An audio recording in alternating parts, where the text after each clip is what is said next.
좋아요와 댓글, 구독, 알림 설정까지 놓치지 마세요. 뉴스 속 경제 이슈는 더 쉽고 깊게, 최신 고용 동향은 더 빠르게 전해드리는 고용브리핑 365 시간입니다. 서영석 기자와 함께합니다. 어서 오세요. 안녕하세요.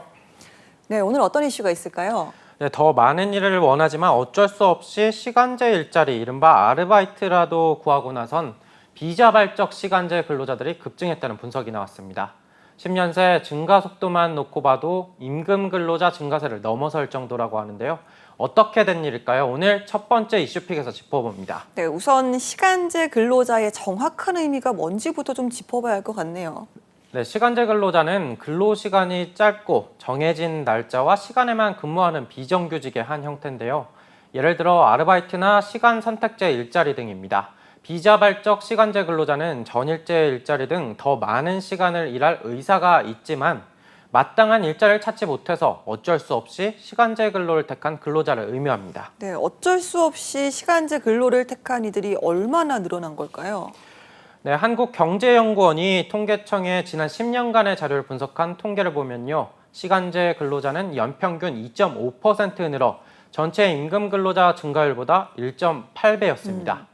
증가폭도 컸는데요. 전체 임금 근로자는 10년 15.1% 증가했지만 비자발적 시간제 근로자는 102만 명으로 증가율만 28.6% 가파른 양상을 보였습니다. 네, 비자발적 시간제 근로자가 이렇게 많이 늘었다는 건 그만큼 원하는 일자리 공급이 충분치 못했다는 건데요. 나이별로 한번 볼까요?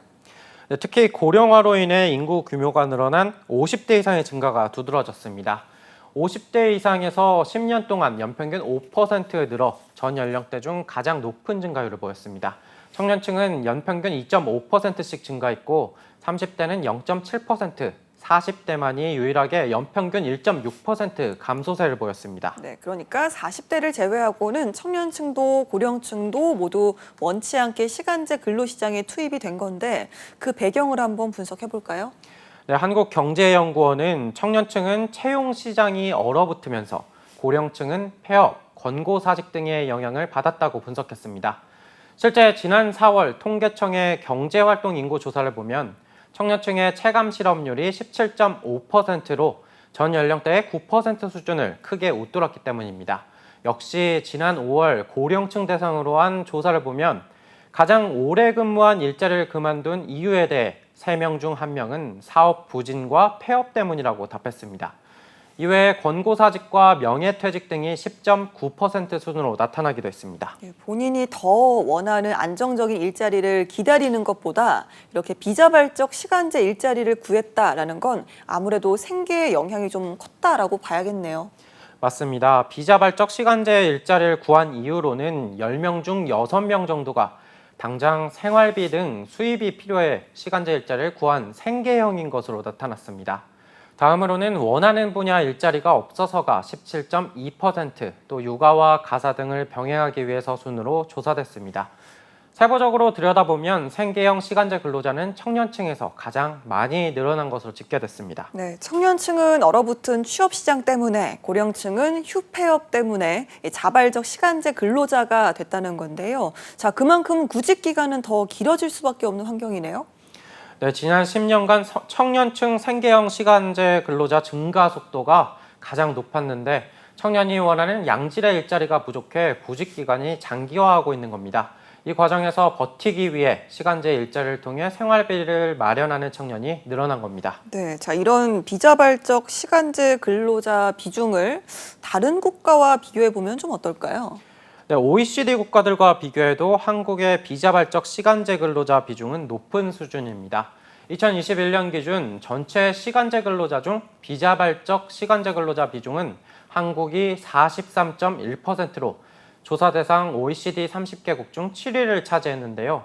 OECD 30개국 평균의 1.5배에 달하는 수준입니다. 네, 지난 10년간 비자발적 시간제 근로자 증가세가 임금 근로자보다 더 가팔랐던 현실을 바꿀 수 있는 건 역시나 양질의 일자리 마련일 텐데요.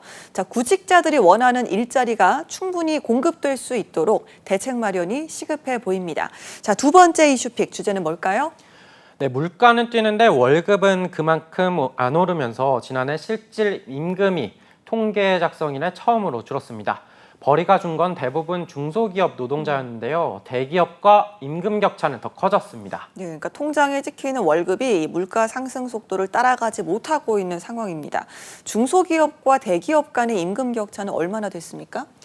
네, 이번에 통계청이 내놓은 자료를 보면요. 대기업 근로자의 평균 세전 월 소득이 563만 원입니다. 그런데 중소기업은 266만 원입니다. 평균 2.1배 이상 차이가 나는데요. 연령대별로 보게 되면 50대 초반에 정점을 이룹니다. 2.5배까지 차이가 나는 건데요. 구체적으로 보면 50대 초반의 경우 대기업 근로자가 동년배 중소기업 근로자보다 월 460만 원가량을 더 버는 셈이었습니다. 예, 일을 하면 할수록 대기업과 중소기업 간의 월급 격차는 더 커지는 셈입니다. 이렇게 임금 격차가 크다 보니까 구직자 사이에서는 대기업 선호 현상이 나타날 수밖에 없는 그런 구조 같네요. 네, 이렇게 대기업과 중소기업 간의 임금 격차가 큰 데다 복지는 더 차이가 납니다.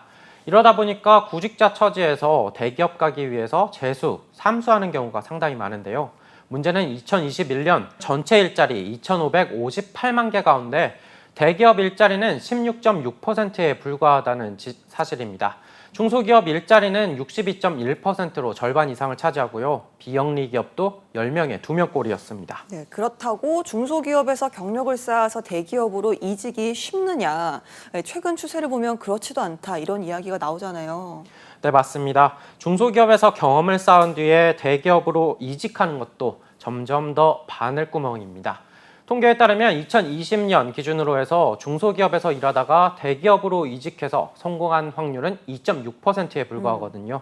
66%는 같은 회사에서 일했고 15.1%는 다른 중소기업으로 옮겼습니다. 1.2%는 비영리 기업으로 이직했습니다. 중소기업에서 경험을 쌓은 뒤 대기업으로 이직하는 취업 사다리를 타는 사례가 점점 줄어들고 있는 겁니다. 알겠습니다. 자, 한 컷 이슈 오늘은 어떤 소식 준비하셨나요? 네, 다음 달부터 590만 원 이상의 월급을 받는 직장인이 매달 납부해야 할 국민연금 보험료가 본인 부담 기준 월 16,650원이 오릅니다. 직장인의 경우 회사가 연금보험료의 절반을 부담하기 때문에 전체로는 2배인 월 33,300원이 인상되는 셈인데요. 그렇습니다. 자, 이렇게 더 내는 만큼 나중에 연금으로 돌려받는 금액도 늘어나는 거죠? 예, 물론 보험료가 인상되는 만큼 노후연금 수령액도 함께 늘어납니다.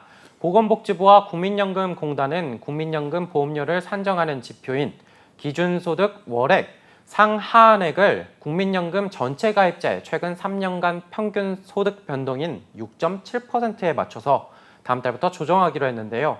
올해 인상폭은 2010년 이후에 가장 큰 수치입니다. 알겠습니다.